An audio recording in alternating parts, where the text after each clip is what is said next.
Hello, my friends. AmyR here with Prairie Paper and Ink. Welcome back to my face and my card making space. And AlteNew, their May release went live just a couple days ago. And today I'm part of an Instagram hop sharing inspiration. I'll have a link to my Instagram in the description box below the video, so you can hop on over there, check it out. There's also a bunch of other fabulous designers, tons of inspiration, giveaways, all the things. So check out my Instagram. And yeah, I'm mostly focused on this is the Treasured Memories project kit. Okay, are we surprised? Have I shocked you? Large florals. Hello. So there's a stamp set, coordinating wafer dies, an embossing folder, and a stencil set. I didn't use the embossing folder. I ended up grabbing one of the geometric ones, part of the release. I also pulled a couple sentiments from another part of the release. And yeah, what started out as one card morphed into three because I was just having fun.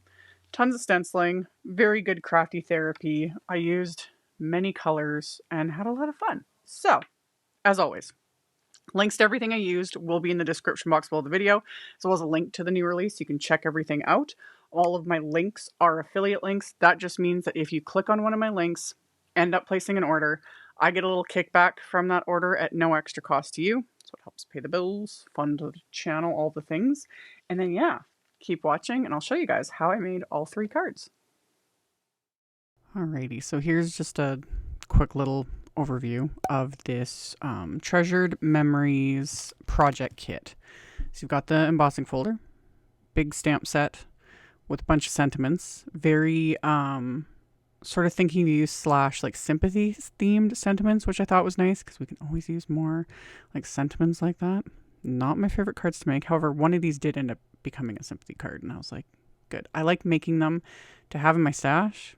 I don't like making them when I need them because not in the mood for that. Anyway, so you get that, and then there's the coordinating stencil set and wafer die set.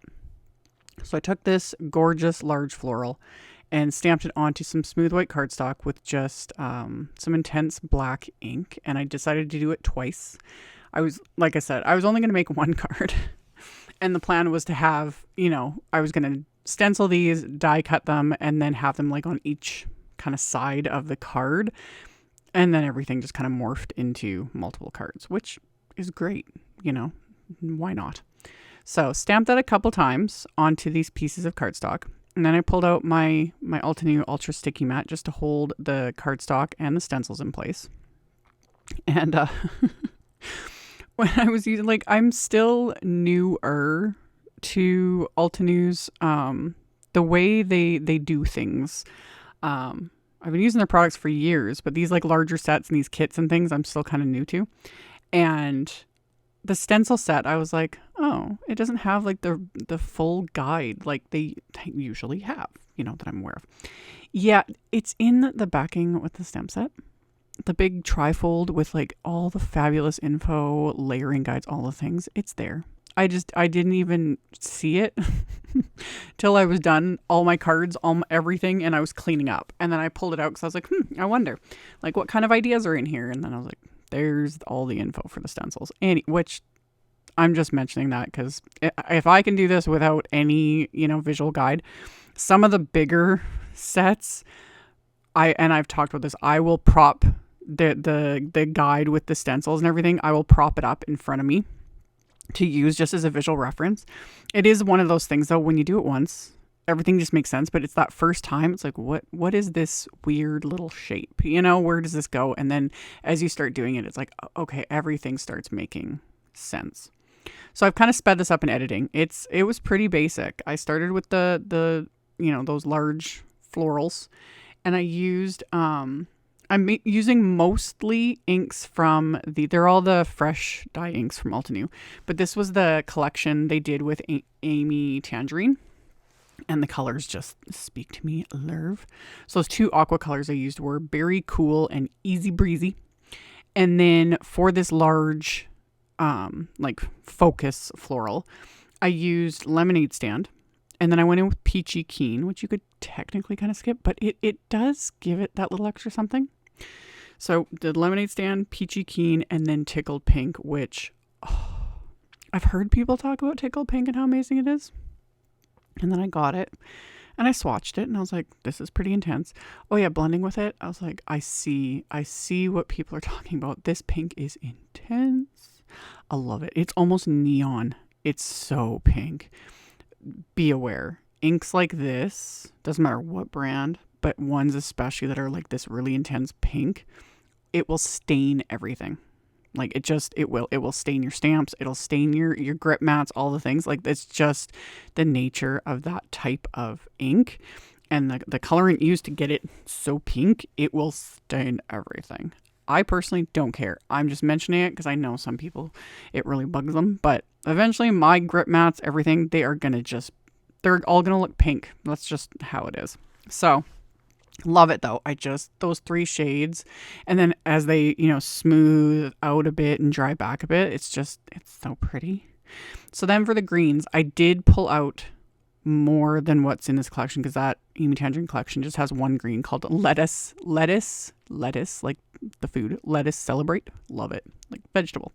Anyway, I used that one and then I used a couple greens from another quad and I used Firefly, which is the lighter green, and then Shadow Creek, which is a darker green, just to have more, shade differentiation and all that with all the greenery going on.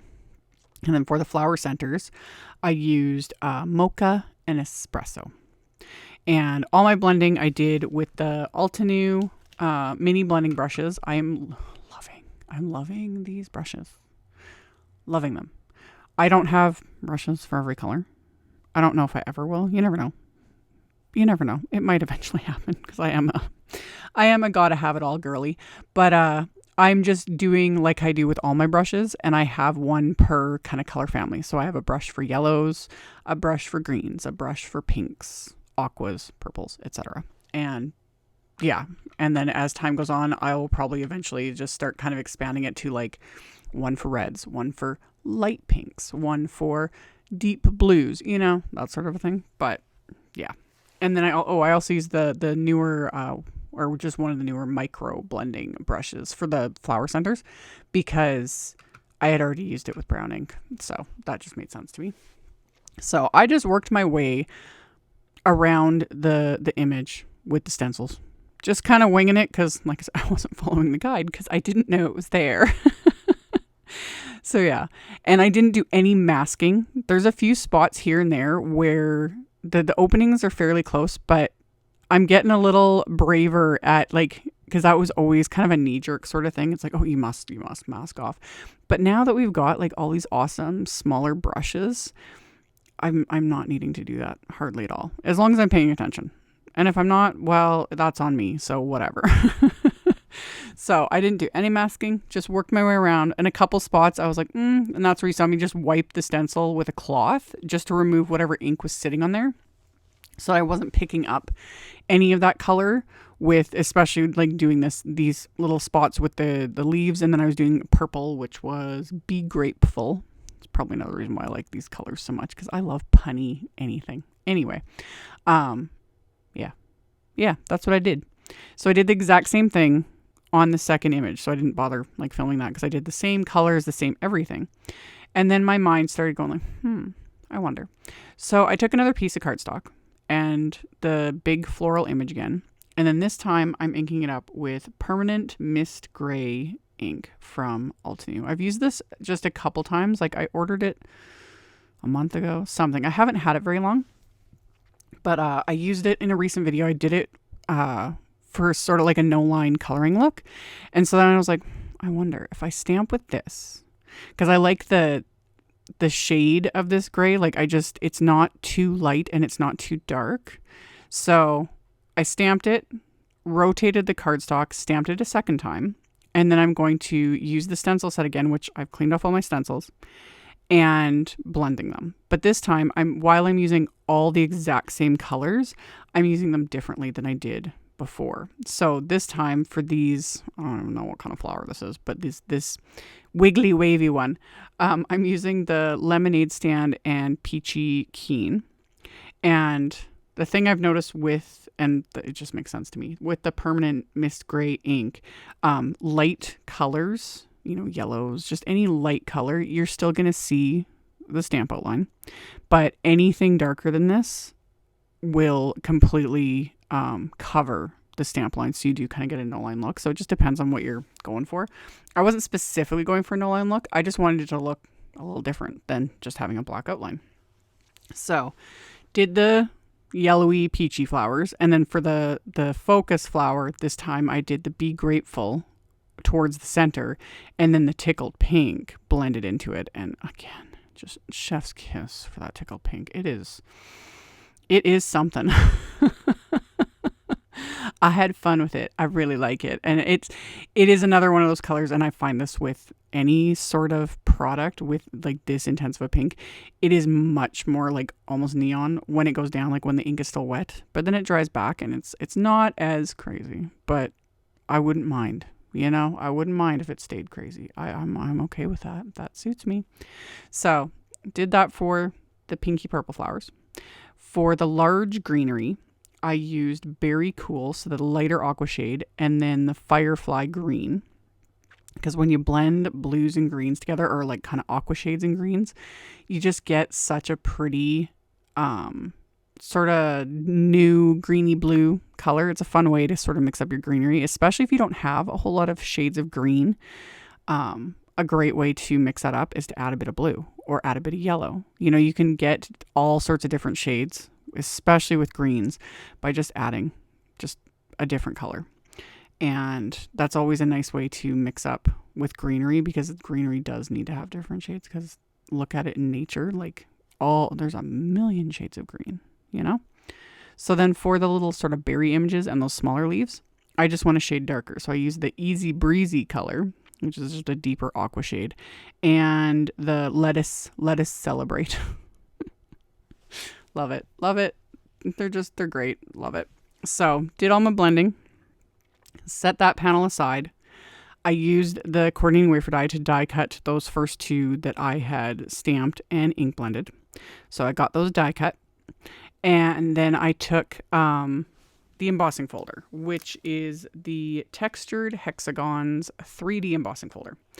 And I'd figured out, like last month or something, the sandwich I need for my Anna Griffin EMPRESS machine. This is the one that works for me with the AlteNew embossing folders, which is one cutting plate, the magnetic mat, and the folder with the cardstock in it. And I showed my little spray bottle. I just moved my card because I had so much stuff piled on my desk when I was making these. I just lightly misted the back of the cardstock with a little bit of water. That just helps soften the paper fibers so you get a better embossed impression. And I did the same thing with the one that I stenciled, stamped the florals and stenciled on. I just lightly misted the back of it. Don't miss the front, especially with these inks, because these inks are kind of water reactive, unless you want that look. That would have looked cool now that I'm thinking about it, but it's a little late for that. Anyway, misted the back of it, ran that through, so I've got this fun texture. It did crack a little bit here and there because this is pretty heavyweight cardstock, and I must not have just sprayed enough, but I was fine with it. So once those were dry, because again, I've mentioned this in videos, anything if you've watercolored or if you've sprayed with water, anything like that on paper, you want your paper to be dry before you do any sort of trimming, die cutting, anything like that. Because if it's still wet at all, the paper trimmer will catch on it. You know, you'll shred your cardstock instead of cutting it. Same with wafer dies. It'll like shred things instead of like just a nice crisp clean cut. So you always want to make sure everything is dry before you do any of that. So I'd let it dry. I trimmed those panels down, set those aside. And then for my sentiments, I was using sentiments from the Treasured Memories set, as well as sentiments from, this was also part of the May release. This is the Exotic Tuberoses set, which is another like big floral. It has a bird and a whole bunch of really good sentiments. Love. So grabbed a sentiment from that, ended up changing my mind on one of them and just used the Hello sentiment from that set. The other two sentiments are from the Treasured Memory set. And I had a piece of black cardstock that I put anti-static powder tool on so that the embossing powder doesn't cling to anything other than the stamped images. And then I stamped them with clear embossing ink, coated them with detail white embossing powder, melted that with my heat tool, after I was done with that, I used my microfiber cloth to remove the excess anti-static powder, and then use the coordinating wafer dies, because both sets have wafer dies for the sentiments as well. So I used the coordinating wafer dies to die cut all of these sentiments and just taping them into place with little bits of washi tape so that those don't shift when I run them through my die cut machine. And then splatter one. It's always in the back of my mind, really. I only added it to this panel though. I left the other ones alone. I know, shocker, but just depends. So I used my ginormous tube of black wash that I had shown in a haul video last month, whenever it was. I've got like a lifetime. I have a lifetime, multiple lifetimes of this black wash now. So put a little bit of that onto a palette, watered it down a bit just to get it to a good splatterable consistency, and then lightly splattered that embossed panel with the black wash, and then set that aside to dry. So while that was drying, I've jumped now to one of the other cards, and I have my card base. All my card bases are going to be top folding A2 white note cards, so 4 1/4 by 5.5 inches. And for this one, I stamped that floral image with the Berry Cool, so the lighter aqua ink, right onto the card front. And then I just flipped the card base around. So now I'm stamping onto the inside of the card with that same stamp, same ink. Just give the inside a little something. And then I'm going to stamp one of the sentiments from the Treasured Memories set onto the inside of the card with black ink. And this is the one that's going to be the sympathy card. So got that stamped, and then lined up the die cut floral on the front of the card, flipped it over, and then I just trace the edges of the card base onto the back of this. This just gives me a visual guide of where to place my foam tape so I don't go past where the edge of the card is going to be. It just keeps things a little cleaner and makes things a little easier. Plus, I use those pencil guides just to show where to place, because I just press the card down right onto it. Flip it over, press it down. There we go. So then I can just trim off the excess with my scissors, just like so. And then I can add the heat embossed sentiment to the front of the card. So I'm going to pop a little foam square on just that one end there, because it kind of hangs over where the end of the florals is, so it just levels everything out. And then I just put a bit of glue on the back of the sentiment, peeled off the backing there, and then stuck that into place. And that mostly finishes this card, because I'll come back at the end and add just one little embellishment to it. So that finished that card. And then for the card that I embossed the panel and added the splatter, the card base, I'm going to stamp the inside with that floral, this time using the permanent mist gray ink, just to keep everything somewhat matchy, you know. And then I'm going to stamp a sentiment from the exotic Tuberoses set. I pulled out one of the little sentiments that says, "You make the world a better place." I was like, that's a good one. I like that. So line that up, stamp that with black ink onto the inside of this card. And then I'm going to put foam tape on the back of the embossed panel. And this panel I had cut down to slightly smaller than the card base. So the panel was 4 inches by 5 1/4. And then foam tape, peeled off the backing, pop this into place onto the card base. And then the sentiment, I'm just going to pop up with just little thin foam squares. You could also just die cut scraps of black cardstock and stack it that way too, just to create that bit of dimension. So figured out where I wanted to place it, stuck that into place, and that finished off the second card. And then for my final card, I don't think you guys can see it at all on camera, plus because I've sped it up.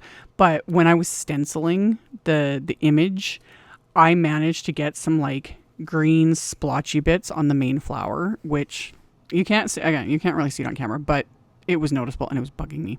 But was I going to toss it? No, I was going to use it. So I was going to cut that part off, which I'll show in a minute. So I stamped the floral image on the inside, kind of in the same way I'm going to like adhere the floral on the front. So I stamped it with that Berry Cool ink, stamped a sentiment from the same set with black ink. And then I die cut another piece of white cardstock with the large floral wafer die to stack behind the main image. Just, it gives it a little bit of dimension, but it's not quite as dimensional as using foam tape. And because I'm using, like, this is Simon Says Stamps, like 120 pound smooth white cardstock, 2 layers of this, I can comfortably cut through. I've done it before where I've done like 3 layers. You got to be really careful cutting through that. I've pinched my fingers because, you know, just the pressure you get on the scissors. So 2 layers for me is my limit with this cardstock because it's heavy. And I also mention that because this gives it a good dimension. If you're using thinner cardstock, you might need to pop in, you know, an extra layer or 2 depending on what you're going for. But for me, 2 was enough. It just gave it that little extra something. So I adhered it to the embossed background, trimmed off that excess there, and trimmed off the mistake, and adhered the sentiment in place. And I'm going to adhere this directly to my card base. So get that adhered into place. And then as my final little bit of embellishment, I've got these AlteNew crystal clear enamel dots, which, yeah, they're just kind of perfect. And they are like crystal clear. So I just stuck those onto all the cards. You know, they just give it that little extra something, but it's not too blingy, crazy. You guys know if you watch any of my videos. I like having 15 different types of splatter and, you know, all the bling and glitter and craziness, but sometimes being a little subtle just works. So stuck a few of those onto each of these cards, and then once those are adhered into place, they're all complete. So like I mentioned in the intro, I will have links to all the things in the description box below the video. If you just expand the description box, I'll have a link to my Instagram. I'll have a link to my blog post. In the blog post, it's like picture links to everything. It's a little easier to navigate, so you can check that out if you're interested as well. And yeah, thank you guys so very much for taking the time to watch my videos and for thumbs upping, commenting. It legit helps. I know I joke about the, you know, it appeases the robot overlords. It does, but it legit helps. It's all about algorithms and metrics and all that stuff. But 1, it helps, and 2, I do appreciate it. I read everyone's comments. I try to heart every single comment, so you guys know I've read it, and I appreciate you guys.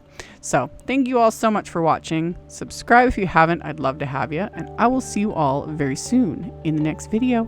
Bye.